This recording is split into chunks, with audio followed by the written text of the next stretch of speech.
Bismillahirrahmanirrahim, alhamdulillah, wassalatu wassalamu ala rasulillahi wa ba'd. Me emrin e Allahut, të gjithë mëshirshmit, mëshiruesit, falënderojmë Allahun, mirësitë, bekimet e tij qofshin për profetin sallallahu alaihi wasallam, si dhe mbi të gjithë ata besimtarë dhe ato besimtare që ndjekin dhe pasojnë rrugën e tij deri në ditën e Kiametit. I lutem Zotit xhella xhelalu të na dhurojë dije të dobishme, na mundsoj veprat mira, e sa të jemi gjallë, na furnizoj me furnizim pastër dhe halal. Allahu i lutem që dia që ne marrim dhe japim të jetë argument dhe dëshmi për ne ditën e Kiametit. Me shpresën e Zotit po filloj me pyetjet të cilat janë për momentin të depozituara. Por nëse ka ndonjë pyetje nga vëllezërit ose motrat që janë prezent, mund të bëjnë ose mund të bëni ndërhyrje. Kemi një djalë që në lagje që rri shumë me ne, ai shkon në xhami, falet mban Ramazan, por kur bëhet me nerva ai mallkon. Si për shembull të mallkoft Allahu, të vdekt familja e kështu me radhë pa pushim. Dhe nuk pushon. Larg këtyre njerëzve, larg këtyre meshkujve që sillen kanë natyrë femërore. Vetëm një femër kur e çel thesin e mallkimeve s'pushon. Kjo lloj shoqënie, ky lloj njeriu që mallkon pa pushim, për mendimin tim nuk është normal që me pas shok. Ose me këshillu që të heqë dorë, sepse kjo s'është normale, ka thënë pejgamberi sallallahu alaihi wasallam, el-mu'min lejse bil-la'an, besimtari nuk mallkon, hadith i saktë. Kështu që ky njeri i cili, si më thon, mallkon në këtë formë me kallash, breshëri, mallkimesh, ky nuk është normal. Kështu që këshillojeni, nëse heq dorë dhe pendohet dhe se përsërit, okay. E nëse vazhdon në avazin e tij, atëherë më mirë distanconi dhe mos e mbani shok të ngushtë. Pra, nuk po them ta abandononi, nuk po them që të shkëputeni krejtësisht prej tij, por nuk më duket njëri normal. Mbaj foton e vajzës që më ka vdekur tek kryt në dhomë. Nuk lejohet që me varë fotografi në për muret e shtëpisë, sepse kjo gjë ndalon hyrjen e melajkeve. Mund të mbahen në album, mund të mbahen të ruajtura në celular, pas në cover celularit nuk bën, sepse ti për shembull kur e mban celularin të fikur dhe hapet ajo, wallpaper çka quhet, edhe del, si më thon, fotoja e personit, prap ndalon hyrjen e melajkeve. Kështu që nuk bën një gjë e tillë, nuk bën një gjë e tillë. Punojnë në Gjermani dhe drekën e falin punë, por klientët përdorin alkool në shtëpitë e tyre aty ku unë punoj. A më kuhet namaz, pra më quhet namazi, s'ka lidhje. Pse në ambientin të ku ti falesh mund të ketë alkool, apo mund të ketë harame të tjera, kjo nuk ndikon në saktësinë e namazit. Namazi është i saktë, namazi është i vlefshëm dhe i saktë. Kur është Kurban Bajrami për këtë vit? Pra jemi në vitin 2025, sepse kjo video mund të shihet mas 10 vjeç. Jemi në vitin 2025 dhe pyetja është për Kurban Bajramin në vitin 2025. Këtë vit është 6 qershor 2025.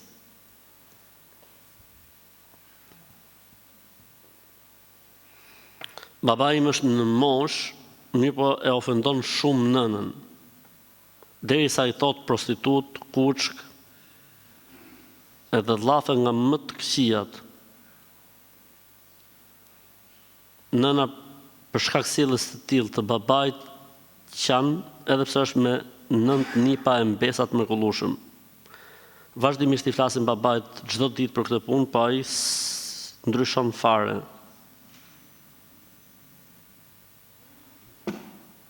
Zoti, janë normal si njerëz, subhanallah. Ju duhet ta këshilloni, detyra juaj është ta këshilloni babën vazhdimisht. Ti mbani qëndrim që mos të sillet në këtë formë me nënën. E nëse nëna e lën babain dhe jeton me ndonjërin për ju që jeni të ndarë për shembull, kjo do të ishte zgjidhja ideale. Pra nëna të shkojë me njërin prej djemve të jetojë, e ta lej babin të shaj muret, të shaj divanet, të shaj lambën, të shaj frigoriferin, derisa në një moment të dytë t'i vinë mend. E kur t'i vinë mend, nona pastaj të vendosi. Me u kthy ose mos me u kthy.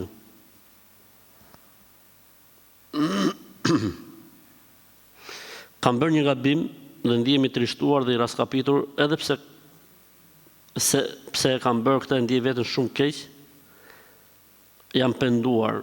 A ka ndonjë shenjë që tregon se Allahu më ka falë këtë gjuna për cilin unë jam shumë i mërzitur? Kjo mërzitja jote dhe kujtimi i përhershëm dhe i vazhdueshëm i këtij gjunahu është argument pozitiv. Inshallah është argument se Zoti ta ka pranuar pendimin.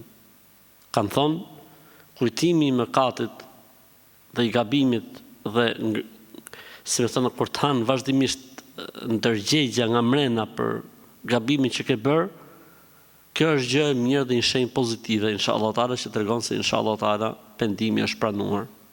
Kështu që kjo lloj ndjesie është pozitive, nuk është as pak për të bërë merak.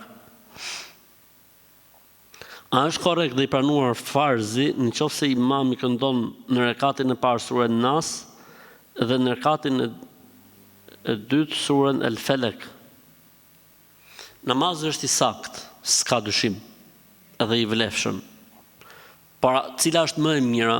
Më e mira thohet që të renditen surët në namaz. Pra, Kul ya el kafirun, kul huwallahu ahad. Kul a'udhu birabbil falaq, kul a'udhu birabbin nas. Ajete nga El Bekareja, pastaj ajete nga Ali Imrani.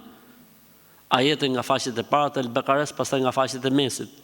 Ajete nga faqet e mesit, pastaj nga faqet e fundit, e kështu me radhë. Kjo është më e mira. Po nëse njeriu prish renditjen, s'ka si problem fetarisht. Pasi vetë pejgamberi sa sem një herë ka ndodhur në jetën e tij që ta ketë prish renditjen. Pra ka lexuar El-Bekaren, ka lexuar Ali Imranin, ka lexuar En-Nisa, ka lexuar El-Maiden, ka lexuar En-Nisa. Pra ka lexuar El-Bekare, Ali Imran, El-Maide, En-Nisa. Pra nuk e ka lexuar me rend. Gjë që tregon se s'ka gjë. Por pastaj në përgjithësi pejgamberi sa sem gjithmonë i ka lexuar me rend. Për këtë arsye preferohet dhe është më e mira. Po s'ka lidhje me saktësinë e namazit, vlefshmërinë e namazit. Ka në traditën, le të themi, fetare të disa vendeve e bëjnë shumë të rëndë këtë pjesën. Madje ka njerëz mosha vjetër që mendojnë se del pa namaz, prishet namazi. Tregojnë si ngjarje, lexon njëri në rekatin e parë Fatihan dhe surën Nas. Kur çohet në rekat dytë dhe lexon El Fatihan, gjon një zonë nga mrapa, e gjish, ç'a do të lexosh? Po tani ç'a do të lexosh, se lexove Nasin e mylle në rekat parë, e gjish ç'a do të lexosh? S'ka sure tjetër mas Nasit. Kështu që nuk ka lidhje fare. Ka problem.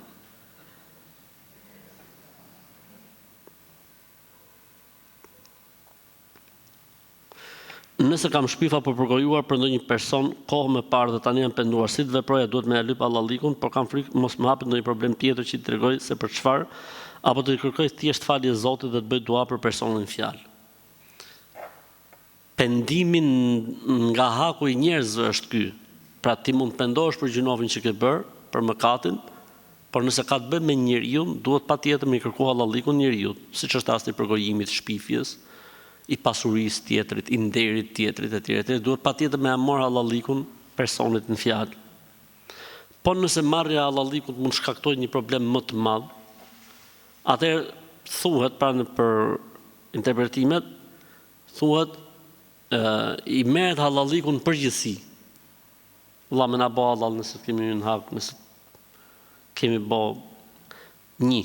E dyta, në vendet ku e ke përgojuar, ose me njerëzit ku ke përgojuar, duhet thush të kundërtën. Duhet thush të kundërtën. Se njerëzit kanë marrë një përshtypje dhe krijuar një, si më thënë, ide për gjën, për faktin, për ngjarjen, për rastin. Dhe duhet patjetër atë që ke bërë ta xhbësh. Pra edhe hallalliku nuk është i mjaftueshëm me kërku derisa ta xhbësh dëmin. Nëse është mundësia, nëse nuk është mundësia, atëherë hajër inshallah kërkoj hallallikun në përgjithësi dhe lutju Zotit për këtë njeri derisa të mendosh se ke shlyr detyrimin ndaj tij.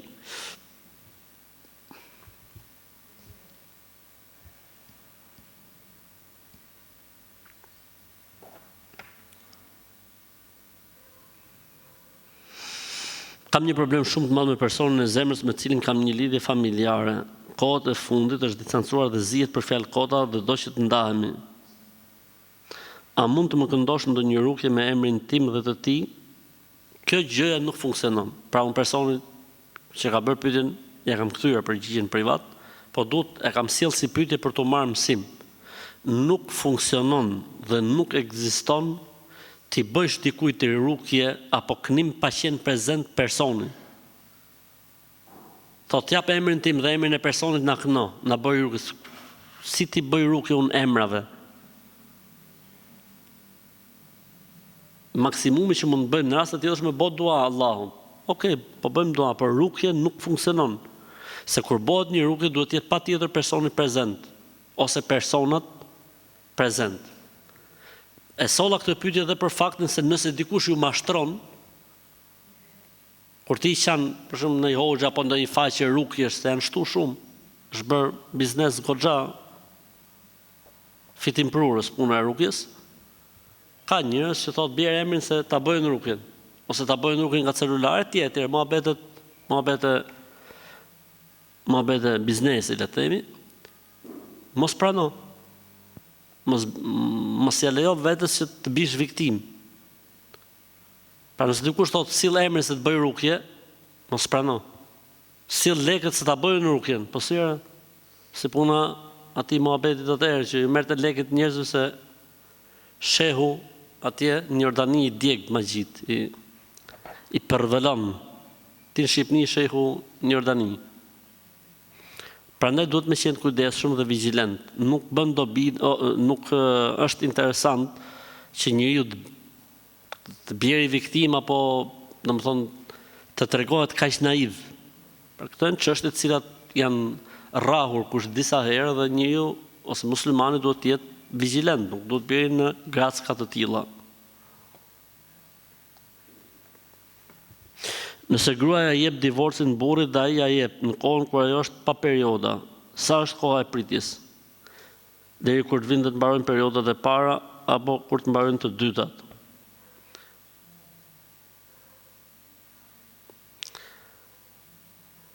Normalisht që ka një lloj divorci që quhet divorci khulr.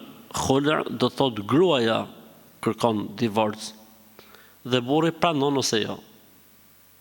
Në këtë rast, koha e pritjes është 1. Nuk është si, nuk është si ndarjet e tjera, që kemi ndarje të parë, ndarje të dytë dhe ndarje të tretë. Këtu kemi vetëm një ndarje, pra nëse burri thotë po, je ndarë, kjo i bën propozimin, thotë du të ndahem prej teje. Për shembull, e zejmë sikur pra ndodhi si ngjarje, thotë unë du të ndahem prej teje. Dhe gruaja për shembull le të themi ka arsye për këtë punë që ja bën të ligjëruar të kërkojë divorcin, se një femër e cila kërkon divorcin pa arsye se ndjen erën e xhenetit. Nëse e kërkon pa arsye, nëse ka arsye dhe burri i thotë po, e kryen idetin të plot. Sa është ideti? 3 pastrime dhe mbas kësaj quhen të ndarë. A ka më ndarje të dytë në këto raste dhe të tretë siç ndodh kur ndarja ndodh nga ana e burrit? Jo. Ndërsa nëse ndarja ndodh nga burri, që quhet talak, kemi ndarje të parë, pritje. nëse bashkohen para se të mbarojë koha e pritjes, ka të drejtë dhe një ndarje të dytë.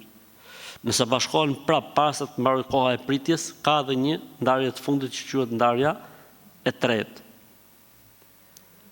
Është e qartë? Pra në rastin kur ndarjen e kërkon femra, ka vetëm një pritje, dhe këta quhen të ndarë, mbaroi historia mes të dy personave, ndërsa në rastin e ndarjes nga ana e burrit kemi tre herë mundësi për të bashkuar, kurse këtu mbaron mbyllet gjithçka.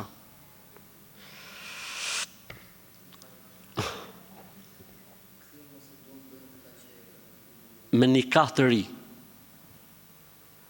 Njësoj si rasti i ndarjes së burrit nëse mbaron koha. Pra nëse për shembull ndodhi ndarja e parë mes burrit dhe gruas dhe mbaroi koha, si bashkohen? Me nikah të ri. Dhe fillon treshi nga fillimi mas nikahut të ri. Edhe këtu, nëse ndarja kërkohet nga gruaja dhe ndodh ndarja, si bëhet rikthimi nëse këta të dy duan të rikthehen me nikah të ri. Jo, s'ka nevojë, jo. Ke ndarja e parë e burrit, nëse kalon koha pa u kthy, pra ky e ndau gruan dhe iku koha, s'u kthyn, duan kthehen, bëjnë nikah të ri dhe fillon nishi, dyshi, treshi me nikahun e ri. Edhe këtu, nëse ndarja ndodh nga ana e gruas, mbaroi, duan kthehen prap, u pendun, atëherë rikthehen me nikah të ri dhe fillon nishi, dyshi, treshi nga ana e burrit ose nishi prap nga ana e gruas nëse kërkohet nga gruaja. Si mund ta kuptojmë nëse kemi dëbome ose diçka tjetër, se çdo gjë nuk na shkon. Papunësi, konflikte, nëse gjejmë një punë nuk na ecë në kështu me radhë. Në raste të tilla duhet bërë një analizë, pa hile kur i thon. Mos është problemi diku tjetër, gjithmonë duhet mendojmë se ka magji apo mësysh. E nëse nuk gjejmë arsye që justifikon konfliktin, debatin, mos ecjen e punëve, mos shkueshmërinë, dështimet, falimentimet, e ku dëgjon e tjera, atëherë bëhet një rukje. Nuk ka metodë tjetër për ta zbuluar gjën, vetëm se seanca e analizës quhet, pra bëhet një knim dhe hoxha shef ku reagon personi, a reagon tek ajetet e magjisë, gjykon se ka magji. A reagon tek ajetet e mësyshit, gjykon se ka mësysh. A reagon tek ajetet e smirës dhe të përfolmes, gjykon se ka smirë dhe të përfolme, në bazë të secilës hoxha jep rekomandimin, jep ilaçet, jep kurën e kështu me radhë. Pra duhet patjetër bërë një kurë, ose njeriu të bëj ato 13 pikat që kam thënë unë, nëse dikush dyshon, mund të bëj ato vetë, mund t'ja bëj vetes vetë gjërat.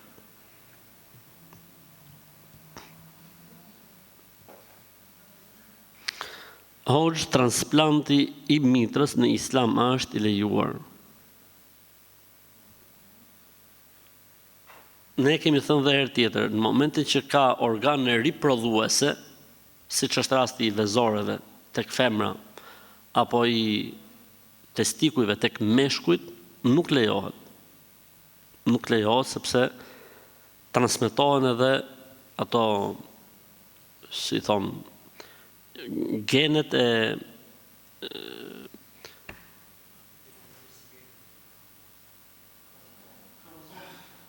kromozonet e trupit, si më thënë.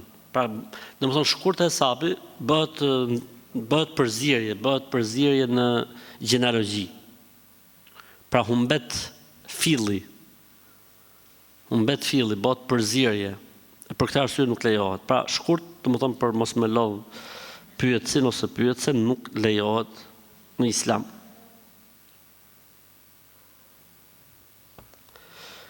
Jam nën e kaq fëmijëve dhe tani jemi duke pritur 2 binjak. Deshta me të vetë, pra me të pyet sa e kam sprovë prej Allahut që po pres 2 binjak, sepse tek familja e burrit nuk ka pas ndonjëherë binjak, as tek familja jon nuk ka pas ndonjëherë binjak. Dhe shumë njerëz po më thonë se është sprov. Është bekim prej Allahut. Pse sprov? Pse po ju dënon Zoti juve? Çfarë keni bëju? Përkundrazi, kësa i thonë 1-2, me i gjujt me 2. Është mashallah. Me 4, 5, 7 zaninit i bosh me 12 fëmijë, e 3 i ke, 15. Mashallah. Ku ka më mirë? Kështu që stresit zero, ka thonë ai miku jonë. Kam përfunduar shtëpinë e re dhe dua të hyj brenda për Kurban Bajram, të hyj për dark Bajrami apo për drek Bajrami. Të lutem me këtë përgjigje. Po si tani po ta këtë përgjigjen. Kur të doj zemra dhe shpirti jot futu. Për dark, për mëngjes, për drek, i ditë para, 5 ditë para, mes 2 bajrameve, i çik para 2 bajrameve, pak mas 2 bajrameve. S'ka asnjë lloj problemi, s'ka asnjë lloj problemi. Nëna ime nuk din as shkrim as lexim, por ka shumë dëshirë të lexoj Kur'an. A bën të bëj unë të lexoj për nënën? Jo. Khatmen nëna në këtë rast mund ta bëj me surë që din.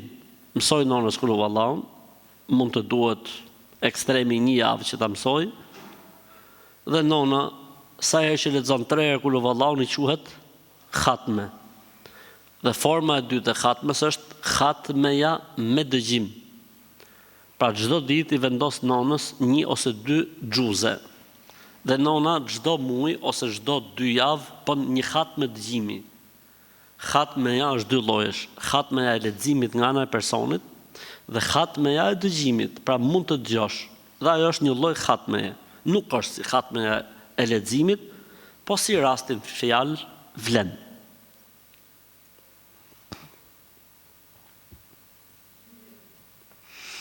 Hoxh, a e din fallxorët se X person do t'jetë fati jon apo jo? Jo, nuk e din, vetëm se mashtrojnë.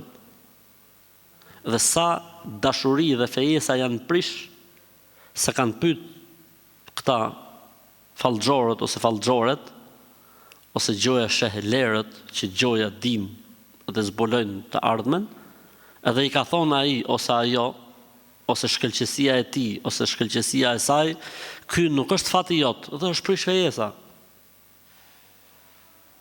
Pra, më këmbës të shejtanit, më këmbës të djallit në tokë që flasin në ghaib, flasin për të ardhmen.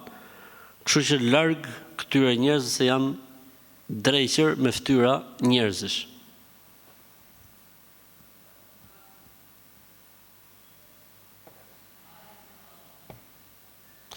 A lejo t'i themi njerëzve a je lodh, se më kanë thënë, mos i pyet, vetëm sa ata që hapin varret.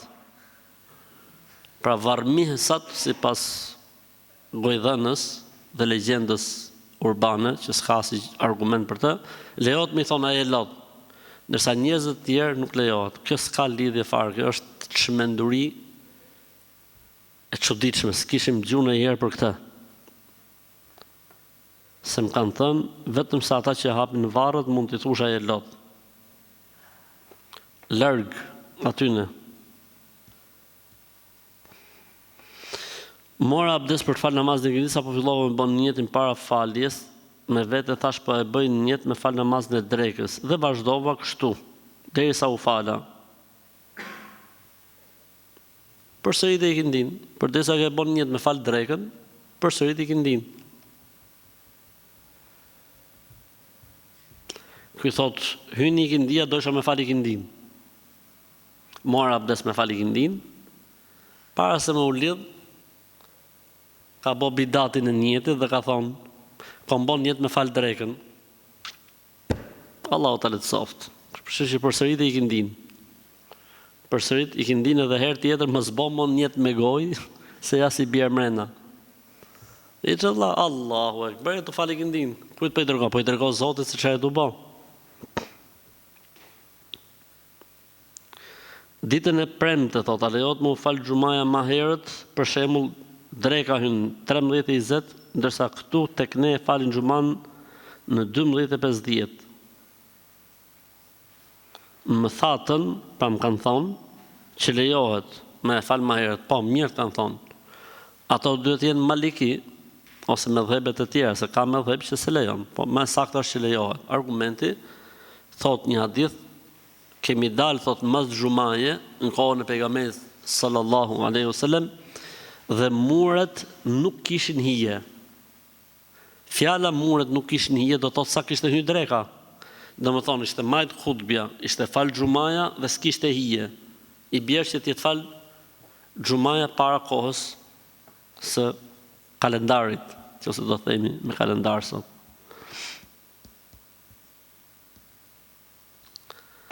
A lejohet puna si masazher për meshkujt, pra që ndihmon njerëzit nga dëmtimet muskulore, jo masazhe luksi, a lejohet që masazhi ka probleme në pjesën e auretit për shembull? Pra ky është doktor ose punon si fizioterapist dhe personi që do të bëjë masazh ka probleme në pjesën e auretit për shembull le të themi. Për arsye mjekësore lejohet. Për arsye mjekësore lejohet, por duke qenë i veshur me doreza.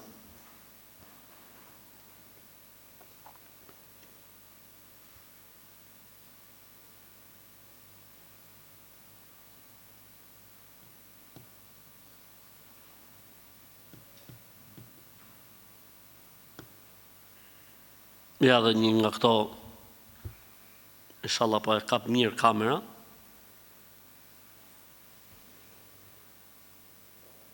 Kapi? Një faqe.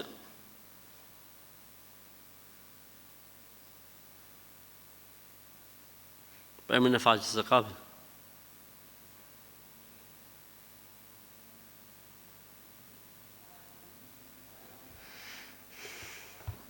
Thot, sura e Yasin është një nga surat më të fuqishme që ndihmon në lehtësimin e ngushtësisë në gjoks, nervozimit dhe ndjenjave të shqetësimit psikologjik për shkak të sëmundjes. Lexojen ato 3 herë para gjumit. Surën e Yasin lexoni mbi ujë, pi pak për ati dhe fërkon fytyrë, kokë dhe gjoks. Është një nga gjërat më të mira që dagëzoj shpirtin, dashuroj atë që ka shqetësuar vullnetin. Vazhdo ta bësh këtë çdo natë dhe do të gjesh mirësi, dobi dhe lumturinë vullnetin. S'ka argument.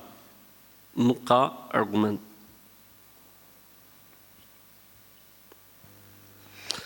A e prish kolla namazin, po në qoftë se për një moment e vejmë dorën para gojës, a prishet?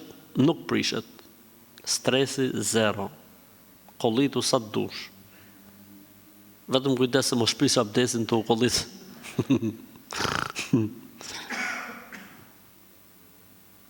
Kujdes se mos prish abdesin. Kurani shqipe lexoj që 15 vite çdo herë për Ramazan, por asnjëherë si kam bërë duat e hatmes. Më kanë thonë se nuk quhet. Mos e vrit me një rregull. Edhe po s'bëre dua në hatmes, s'ka lidhje, se ekziston në fen ton diçka që quhet duaja e hatmes. Por është transmetuar se sahabët kur mbaroshin Kur'anin bëshin një dua me familjarët, kështu që stresi 0.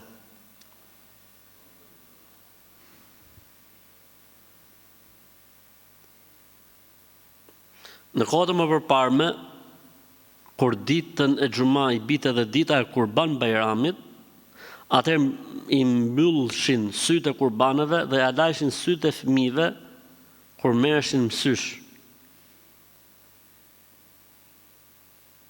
Edhe herë, kur ditën e xhuma, faktikisht duhet të thoshte kur dita e xhuma, kur ditën e xhuma, pra kur dita e xhuma i bie dita e Kurban Bajramit, pra është njëkohësisht dhe ditë Kurban Bajrami, atëherë i mbylldhshin me dhë ka shkruajtur ky, pra mbyllnin, ka për qëllim mbyllnin sytë e kurbaneve, dhe u alajshin sytë, pra ju alanin sytë fëmijëve kur u mershin mësysh, pra çka kanë ndodhur?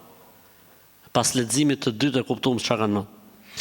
Nëse Kurban Bajrami bitet për ditë xhumaje, kurbaneve ja lidhshin sytë me çfarë quhet kjo? Me leck. I bëshin kurbane si ninjat.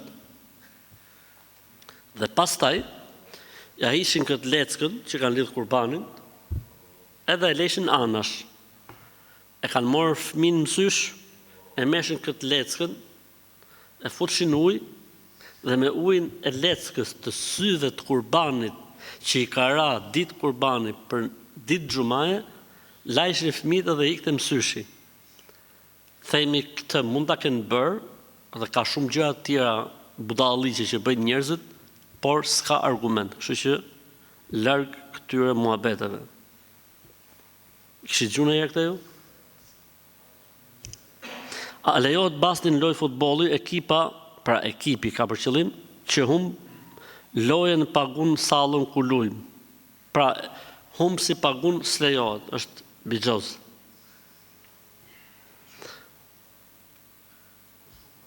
Ku shumë pagun, bigjoz, s'lejohet.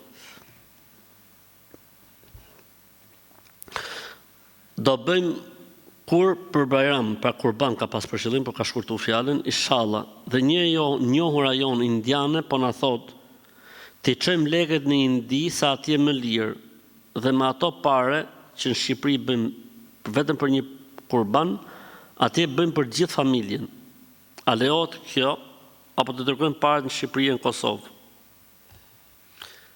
E para është rëndësishme të bëhet kurbani, nuk ka problem se ku e bën, Shqipëri, në Kosovë, në Maqedoni të Veriut, në Maltëzi, apo në Gjermani, apo në Amerikë, apo në Australi, apo në Francë. E para. E dyta thot, me ato lekë që në Shqipëri e në Kosovë bëhet një kurban për person, me ato lekë atë bëhen kurban për gjithë anëtarët e familjes. Këtu ka era mashtrim, ose mishdhije, thot populli, vjen era mishdhije. Pse? E para gjë, kurbani obligohet për familje dhe jo për persona.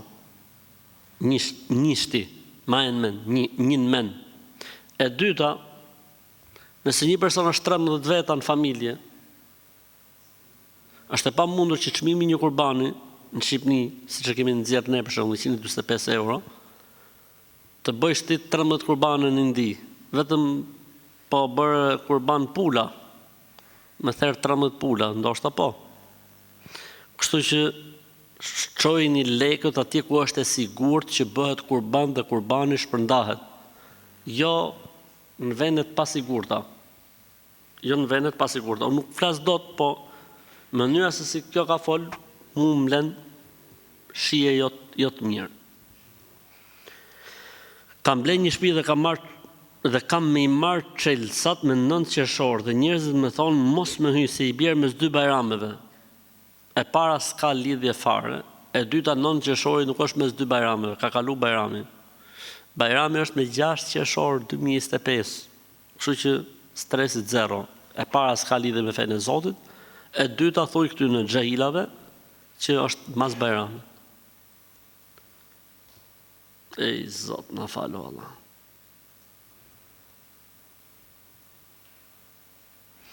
Në ka vdekur gjyshja dhe brenda 6 muajsh më vdiqet e gjyshi dhe xhaxhai vendosi një kokë gjeli në arkivol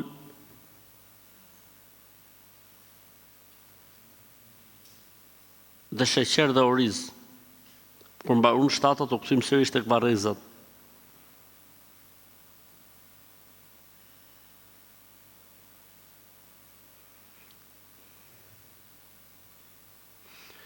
Dhe kemi frikë mos ka një vdekje tjetër në fis sepse i kishte sytë e hapur e ndjera.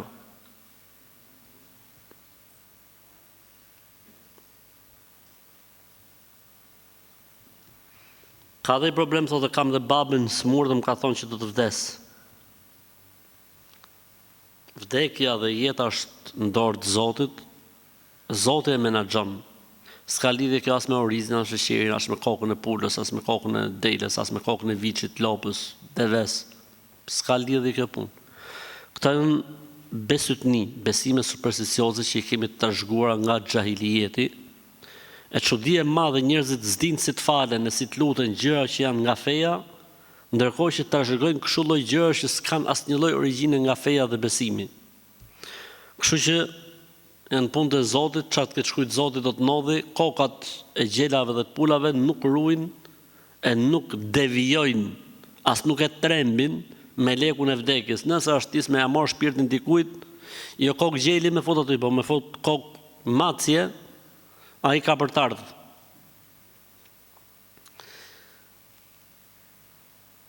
jam e re në besimin islam dhe mora vesh jam falur gabim. Nuk jam drejtuar nga lindja, por jam falur në i drejtim tjetër. U shqetësova kur ma thanë sepse u bë kohë që fal 5 vaktet. A më quhen këto falje apo jo? Elhamdulillah që Zoti më ka udhëzuar në islam. Kjo është fitoria më e madhe. E dyta, ti thu që jam fal gabim se jam fal nga lindja. Je në rregull. Falja nga lindja është okej. Tani e tutje drejtohu nga juglindja. Po falja jote nga lindja është e pranueshme. Nuk ka asnjë lloj problemi. Plus që ti se ke ditë. Kështu që ma ço stresin 0 gradë Celsius edhe vazhdo jetën normalisht. Je në rregull. A bën për zekat t'ja paguaj një të afërmin ndërhyrjen kirurgjikale e cila kalon 2.5% e zekatit tim? Po, lejohet, edhe pse pagun më shumë se sa obligimi i zekatit për një të afërmin tënd i cili nuk ka mundësi të bëjë ndërhyrje, je okej te Allahu xhalla xhelalu. Merr 2 sevape, sevapin se tu nxjerr zekatin dhe sevapin që po man gjakun tat dhe të afërmin tënd. A ban më u fal kur të hin dreka, a me prit dej thirret ezanin në xhami se tek ne i thrasin ezanet nëpër xhami në një orë fikse. Jo, mund të falet dreka sa hyn koha. Nuk është kusht me prit të thirret ezanin nëpër xhamia nëse falesh në shtëpi ose në punë. E nëse falesh në xhami, falu siç falen gjithë njerëzit. Falu siç falen gjithë njerëzit. Përveç se nëse shkon përpara, falesh edhe ikën, s'ka problem. Amo nëse thirret ezani, duhet me prit aty derisa të falen njerëzit.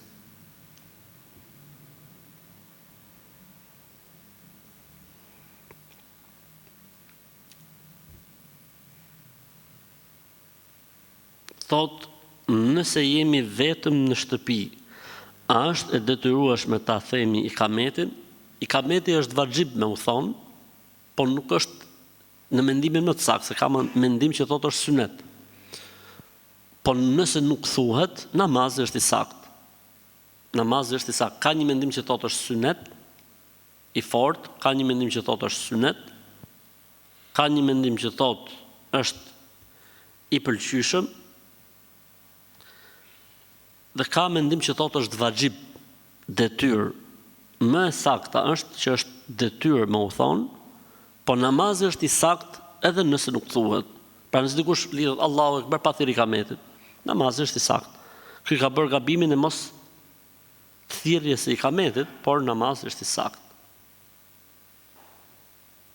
Si duhet veprojmë hoxh, sepse jam sëmur nga mushkërit dhe s'duhet të kem kontakt me ujin, merr tejemum për abdeset, për guslet, merr tejemum. Megjithatë unë do të sugjeroja që të konsultohesh mirë me një mjek specialist. Probleme mushkërit kemi pas gjithë ne, po kemi marr abdes e kemi marr gusl. Pra nuk e di kjo fjala jam i smur me mushkërit, çfarë kufiri ka dhe çfarë efekti ka në abdeset dhe në gusl. Pra sigurohu. Pra kur një mjek thotë, kështu gjej dhe i mjek tjetër, shif mos ka një mjek musliman që falet dhe ka një alternativë për situata të tilla, mos kalo deri në këtë ekstrem. Shko ke Ibrahimi, pyetje Ibrahimin, mos jep në një mendim tjetër. Ka thonë gjyshja jeme me dvet. Pra gjyshja i ka thonë që ky të mpyesi mu. A bën me prej një kurban për shpirt gjyshit tem, pra burrit gjyshes, dhe për vllat të vetin. Nëse theret ky kurbani për të shpërndar për të varfrit, që sevapi i shpërndarjes mishit shkojë për shpirtin e gjyshit dhe për shpirtin e vllait gjyshes, lejohet. Nërsa kurban për të vdekurit nuk theret. Amo nëse theret me këtë kuptim, që po e therim këtë kurban, që t'i shkoj sevapi, s'ka si lloj problemi, pra sevapi i shpërndarjes mishit si sadaka, t'i shkoj gjyshit vdekur apo vllait gjyshes, pra s'ka si dajës, nuk ka si lloj problemi. A lejohet ngrënia e mishit të pulës nga skara, pra zgari, themi ne kënej, ku është pjek më herët mishi i derrit? Jo, nuk lejohet, absolutisht. duhet të jenë 2 zgara veç e veç, ose ajo zgarë të jetë lartë, të jetë dizvektuar, të jetë pastruar, që mos ketë mbetën të asgjë, dhe mbi të mund vendoset mishi halal. Ndërsa vendosja e mishit halal mbi një zgarë, jo vetëm ku ka pas mish derri, po edhe mish haram me pas aty, duhet patjetër të ndalohet kjo gjë dhe bëhet haram. Pra edhe mishi halal kthehet në haram vetëm për faktin se po skuqet apo po piqet në një zgarë ku ka pas mish derri apo mish haram. Jo vetëm mish derri, edhe nëse mish haram ka pas aty, zbon.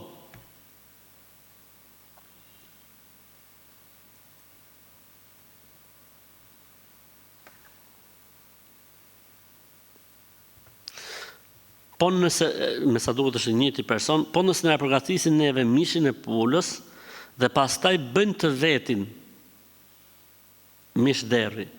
Nëse ne jemi të parë dhe zgara është e pastër dhe bëjnë mishin ton halal, dhe pastaj ato bëjnë mishin haram e kundërta asaj që përmendëm pak më përpara, s'ka problem, në rregull je. Nuk ka problem. Pra nëse zgara është e pastër dhe si fillim përdoret për ne për mishin halal, dhe pastaj ato të njëjtën zgarë përdoren, s'ka lidhje për çfarë përdoren ato më pas.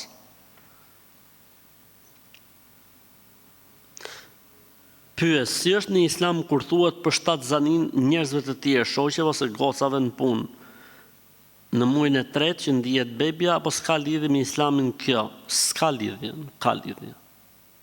Përbën dhe një kompleksitet. Në muajin e sa mund të agjëroj një grua 7 zënë që ta di po munde. Thot mu po munde. Nëse gruaja 7 zënë agjëron, dhe agjërimi nuk i sjell kompleksitete për 7 zanin, shqetësime, mund të agjëroj, edhe pse është në muajin e parë, edhe pse është në dytin, edhe pse është në tretin, edhe pse është në katërtin, edhe pse është në pestin, edhe pse është në gjashtin, edhe pse është në shtatin, edhe pse është në tetin, edhe pse është në nëntin. S'ka lidhje muaji. Gruaja 7 zënë ka të drejtë mos ta agjëroj. Kjo është pika bazë. Ka të drejtë mos ta agjëroj. Edhe nëse është në muaj të parë, 2, 3, 4, 5, 6, 7, 8, 9, ka drejtë mos ta agjëroj, iku. Po nëse do më agjëru, ka drejtë ta agjëroj. Kur si derisa nuk i sjell shqetësim, kompleksitet, agjërimi për veten, për shnetin e saj, apo për shnetin e foshnjës e embrionit, i lejohet asaj ta agjëroj ose të mos agjëroj. Po si ja bëj për këto ditë, agjëro më vonë, nuk ka problem.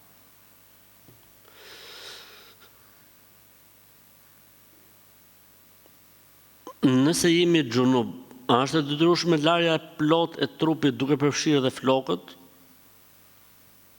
Se nga njëherë nuk po mundem me i pastru dhe po mikin namazet. Larja gusël nuk quhet, nëse nuk lahet koka me gjithë flokët. S'ka lidhje, s'ka pse të ikin namazet. Nuk ka pse të ikin namazet. Nuk ka asnjë lloj lidhje. Po lave kokën, ç'a lidhje ka? Ç'a ndodh po të lajsh kokën? Nuk quhet gusli nëse nuk lahet gjithë trupi. Dhe kur themi gjithë trupi, fillon me majën e kokës, dhe çfarë ka nën majën e kokës, flokët, vetllat, qepikët, e kështu me radhë deri tek thojt e këmbës. S'ka quhet larje për nuk u lan flokët. Jo, po femra për shembull mund të ketë flokët e gjata, Zoti ja lehtësoft. Allah e lehtësoft. S'ka tolerancë për mos larje flokësh. Në qoftë se i ka gërshet, mund të hedhi ujë sipër kokës, pa u obliguar që të zgjidh gërshetin. Po që duhet larë koka, s'ka lidhje.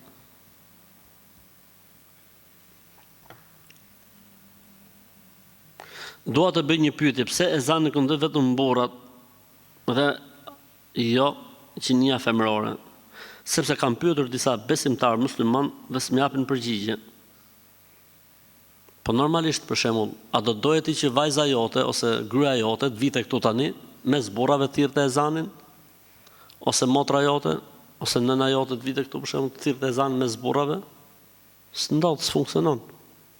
Islami me të gjitha orientimet që ka pas në raport me femrën ka qenë mbrojtja, ruajtja, mbrojtja e saj nga shqetësimet e kështu me radhë.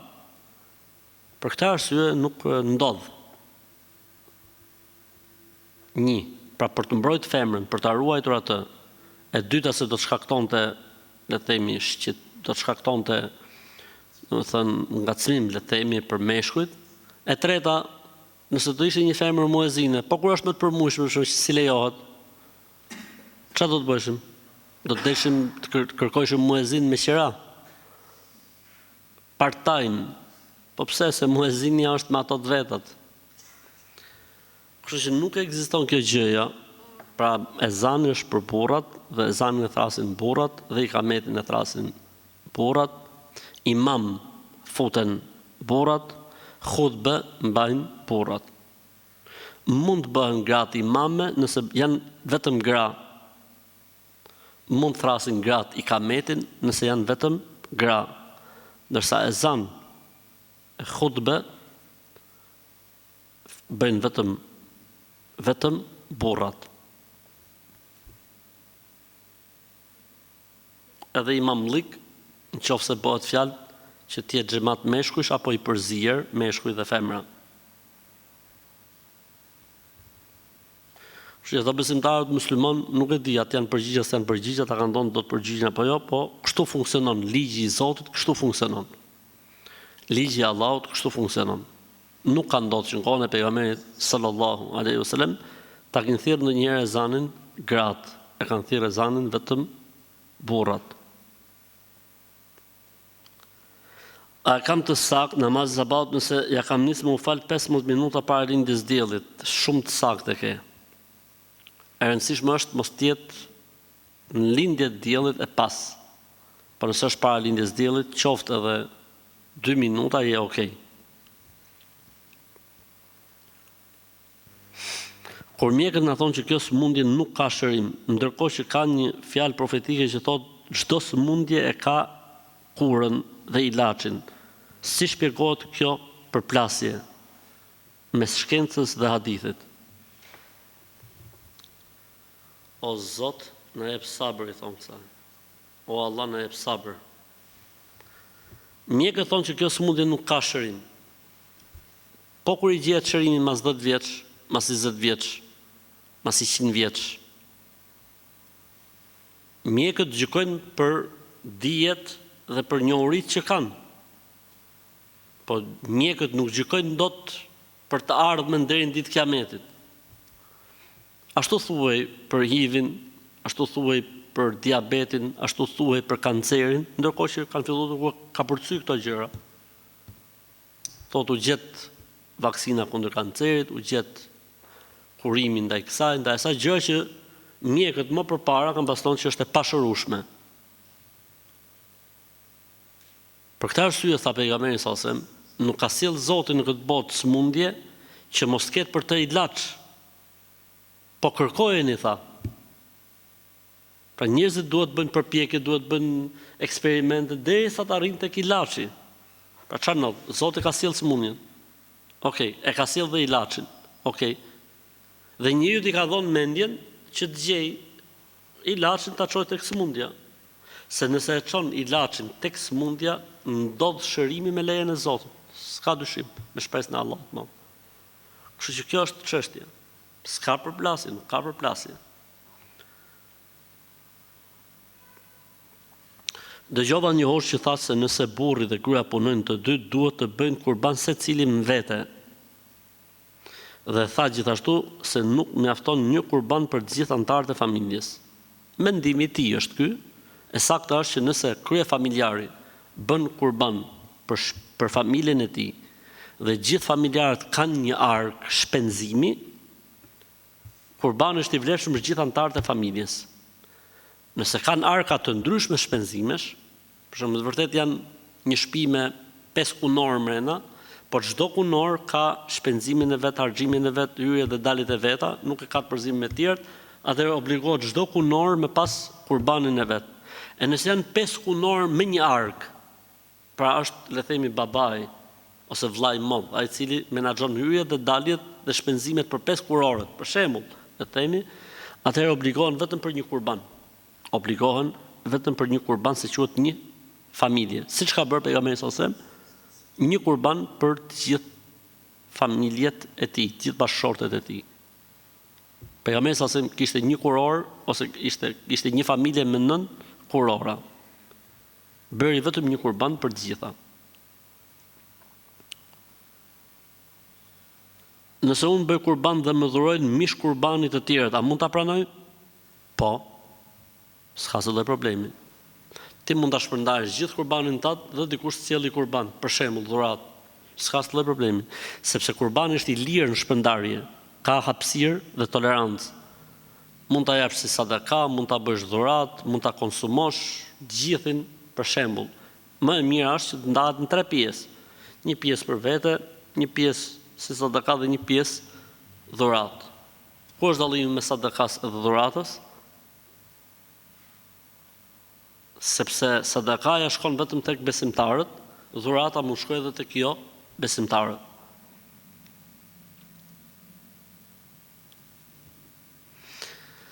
A lejohet të jap mish nga kurbani im komshies së krishterë? Lejohet. Lejohet. Inshallah bëhet kjo sebeb për ta afruar. A mund ta fali vitrin një rekat për një periudhë kohe pasi acia është vonë dhe sabahu herët dhe lodhemi gjatë ditës? Lejohet, nuk ka asnjë problemi. Ose unë do të sugjeroj një zgjidhje më interesante, që është falja e vitrit para gjumit. S'ke pse më fal një rekat, po fale para gjumit. Mas jacis, fale jacin, bone dhikrin, fale sunetet, fal 3 rekat vitër, selam aleikum, aleikum selam. Çohu pastaj për sabah.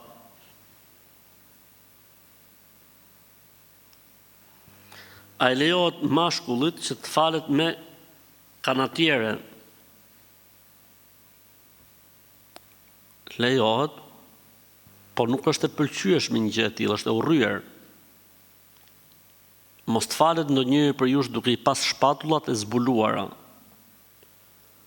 Kur janë kushtet dhe mundësit, se kur nuk janë kushtet nuk ka problem fetarisht që burri të falet edhe pa gjë fare në supe, namazi është i saktë dhe i vlefshëm.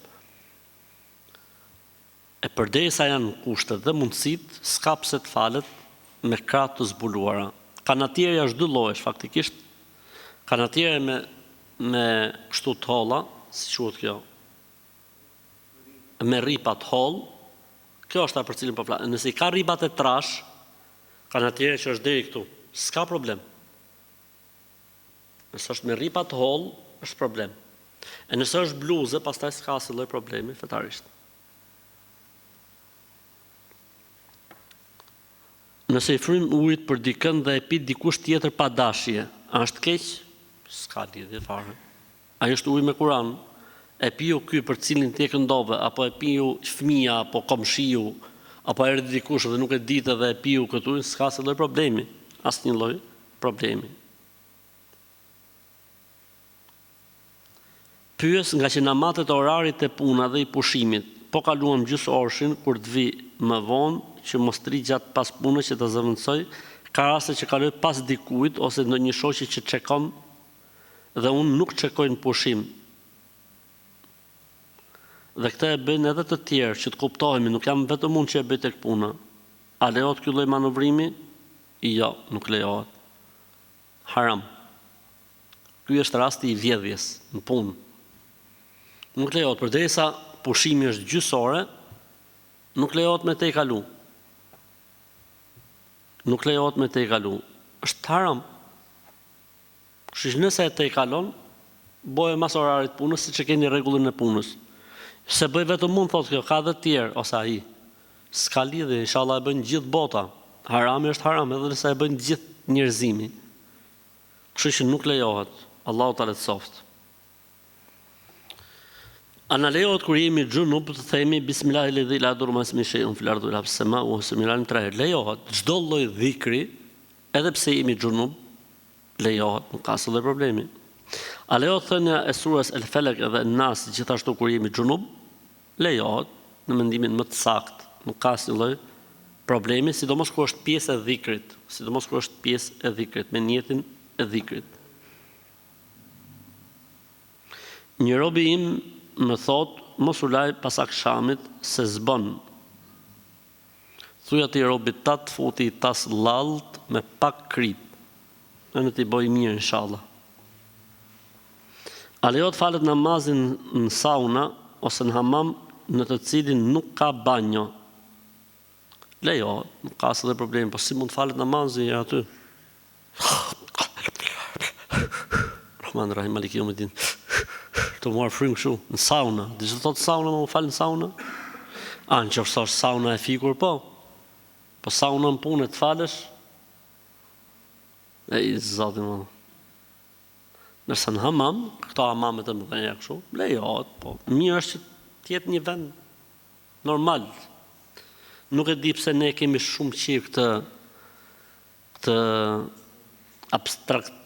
abstraktizmin. Mendojmë gjonat më interesante që mund të funksionojnë. Është gjithë se kur thonë, a lejohet më falë në teleferik? Pse la falu kur s'presë ka teleferiku? Jo, më ekstrem. A lejohet më falë në sauna? Aty është temperatura 78. Nuk e di, se di. Kjo tregon që kemi mendje pjellore si popull. Fantazinë e kemi të zhvilluar shumë. E kam në lidhje me një pyetje në lidhje me kurbanin. A ka problem nëse qingji që thejmë është pa brirë, pra është shut, ne i themi shyt këne nga nahit tona, lejohet, nuk ka asë dhe problemi, së shtethonë me asë kund që tjetë me brirë. Pastaj pa brirë, nuk ka dalë kotë. Pa brirë jem bret, pa brirë. Pa brirë është dhe moda, tha. Që nuk ka lidhje fare. Nuk ka lidhje fare.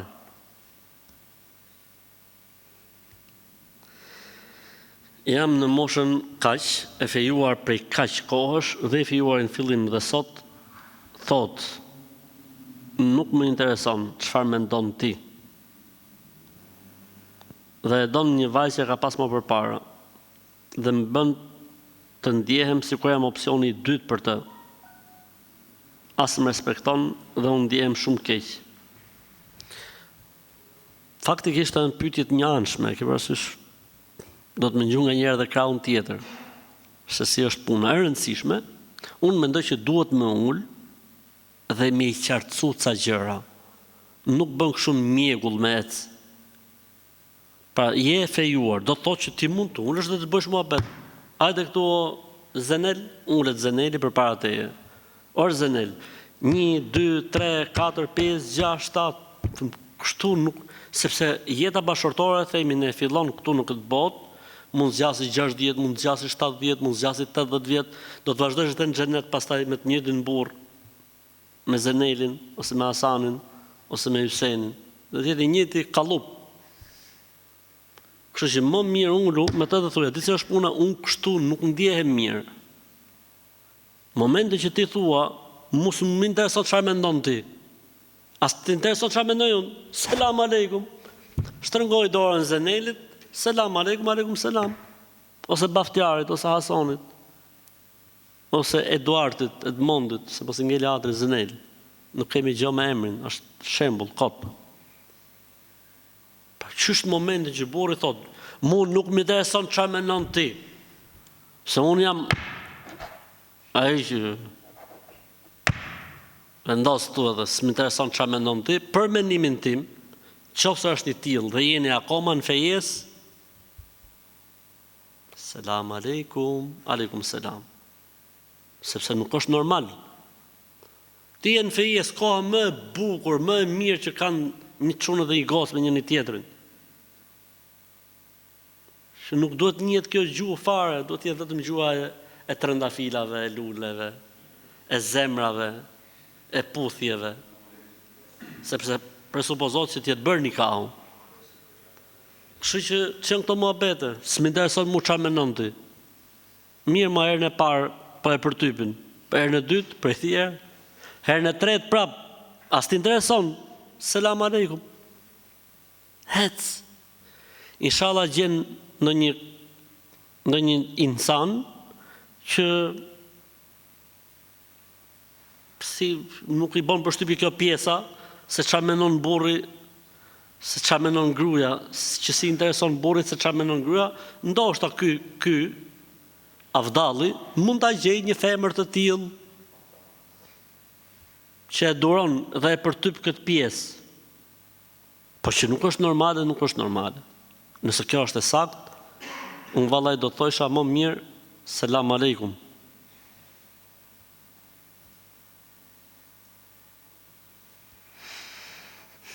A duhet të themi sure pas El Fatihas në namazin farz në rekatin e 3 dhe të 4? Lejohet, por zakonisht nuk bëhet, por nëse e bën dikush nuk ka problem fetarisht.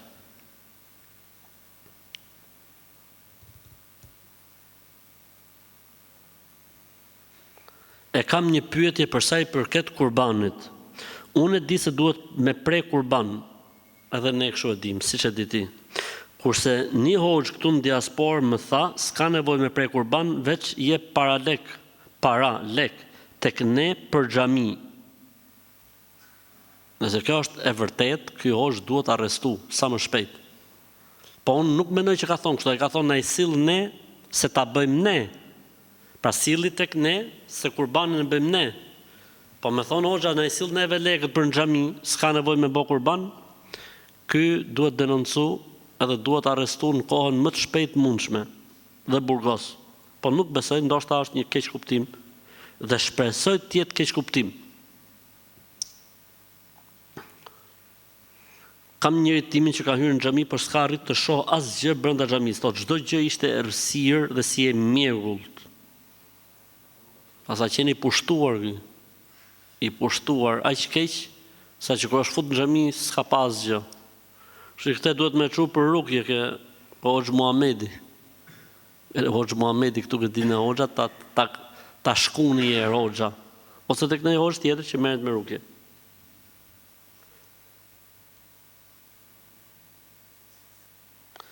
Kam agjuar disa ditë, jam fillestare, por si kam plotësuar vitin tjetër, dhe agjërova ca ditë prapë këtë vit.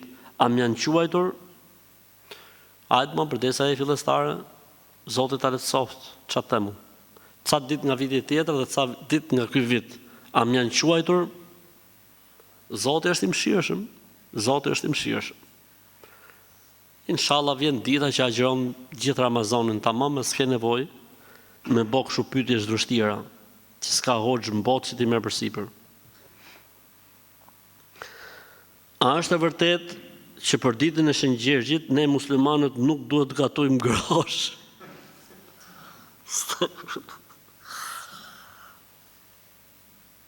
Alhamdulillah.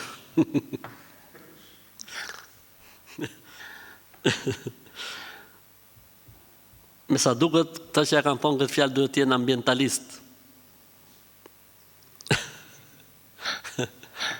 Si mos shkaktojnë probleme në atmosferë. E para, ne nuk kemi, ne jemi musliman, Shenjtë Gjergj, ne jemi musliman, nuk kemi lidhje me festa të tilla, e para gjë. E dyta gjë, nuk ka ritet caktuara që ne duhet i bëjmë në këtë ditë. E treta, mund të hani grosh. Mund të hani grosh për ditë Shenjtë Gjergji, t'ja luni. Elhamdulillah. Kam një pyetje, pse njifen, pra pse numërohen, të spit 33 herë. Çfarë do thotë ky numër? Kjo është njësoj si ku me thonë, pse falet sabahu 2 rekat? Çfarë do thotë 2 për sabah? Pse dreka 4? Pse pikërisht 4 dreka, dhe jo 8, jo 3? Pse është lënë akshomi për 3? Kjo pyetje kështu është, njësoj si këto. Pse 33? Zoti ka dashur që ne ta përmendim atë 33, 34, 33, 33, 33, 1 10, 10, 10, 11, 11, 11, ose 25, 25, 25, 25, 25. Këto janë format e dhikrit përmendjes Zotit mbas namaz. Pra njëse se ku thush, pse njifen të spit, për shembull ai lloji 25, pse pikërisht 25? Dhe jo 26 ose 24. Pse 33? A mund nuhatet diçka? Ndoshta, mund nuhatet ajo që mosha gjenetive do të jetë 33 vjeç. Mund, po s'ka argument. Interesante është, po s'ka argument.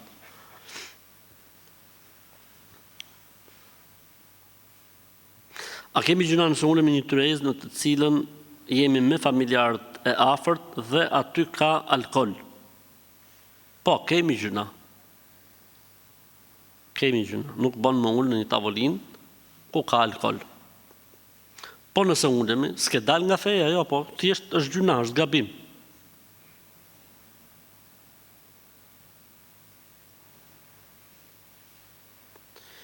Ja kam kënduar, thot, hatmen prindërve të mi, por jo me rregullat të xhvidit. A mu ka pranu? Atë e di vetëm Zoti, tu ka pranu apo jo. Ti mu thush është e sakt. Mirë është që Kurani lexohet sipas rregullave të xhvidit. Nëse lexohet pa rregullat të xhvidit, nuk e ka atë shpërblimin e plot.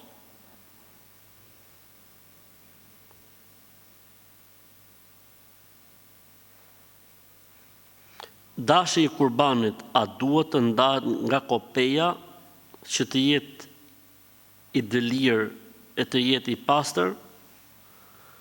S'ka gjë, dashi i kurbanit le të jetë xhunub, nuk ka problem. Mund të jetë dhe xhunub dashi i kurbanit, nuk ka problem. S'ka si problem. Nuk është kusht të jetë i pastër. Mund të jetë edhe sa ka marru punë.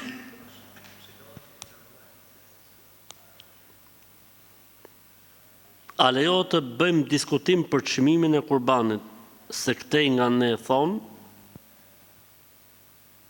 kur jepet çmimi i kurbanit nuk lejohet me bë pazar.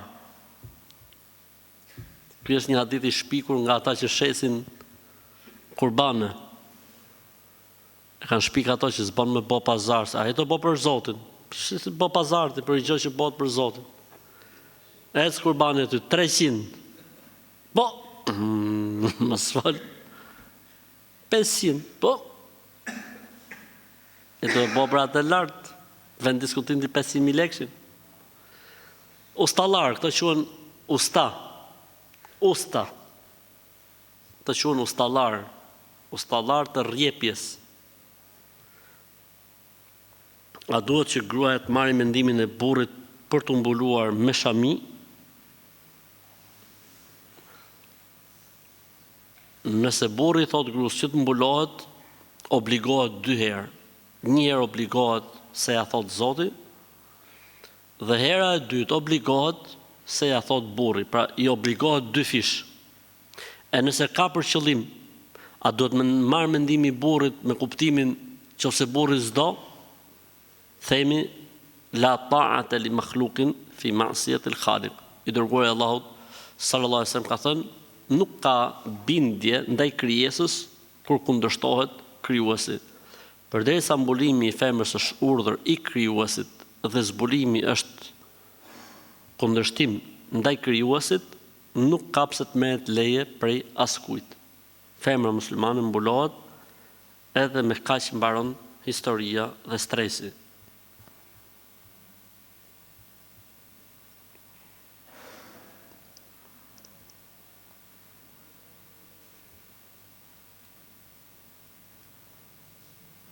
Nëse femra muslimane shkon në haxh dhe nuk pastrohet para se të kthehet nga haxhi për sa i përket tawafit.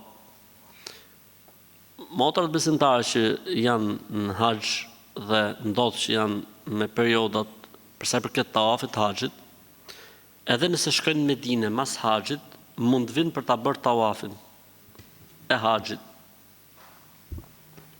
Po mirë, nëse nuk del koha për shembull, nuk del koha. Pra edhe kur shkojnë në Medinë nuk del koha.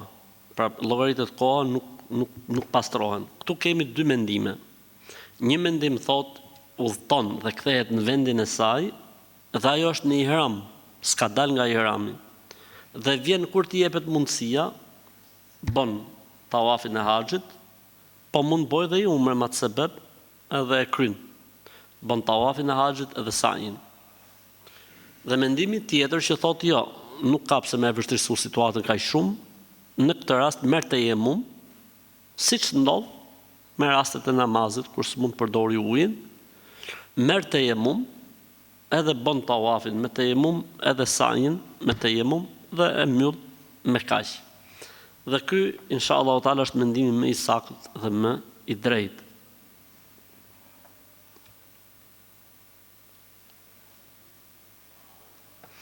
A ka ndonjë problem që kur falem nuk po i theksoj dot fjalët ashtu siç janë në gjuhën arabe? Allahu thot në Kur'an, la yukellifullahu nafsan illa wusaha. Zoti se ngarkon njeriu te mundësive. Pra, i bën njeriu ashtu siç i lexon. Pastaj dal nga dal, avash avash me kalimin e kohës, pon edhe perfeksionimin.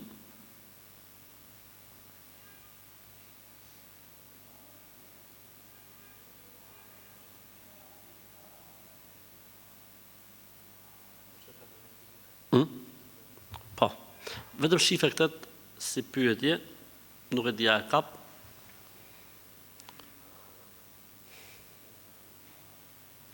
Thot, një vajzë mba të dërguar foto dhe unë kishe qëllime serioze. Më thot që unë t'i kom çu fotot vetëm me qenë shok. Deri këtu ka arrit emancipimi. Komunikon një femër me një çun, ndrojnë fotot, në fund fare thot, jam unë për shoqni më u bë shok. Kjo gjë nuk ekziston në fenë tonë në islam. Se qysh në fillim ka nis në haram. Se kuptoj. Nuk e kuptoj dhe nuk e di se ku po shkojnë me këto lloj gjërash. Subhanallah, në fenë tonë, vlerësimi i femrës, përveç fesë, besimit dhe edukatës është tek nderi i saj. E nuk bën që femra të lozi me këto gjëra. As mashkulli, po sidomos femra. Ku ka shoqni, po bëjmë muhabet, a?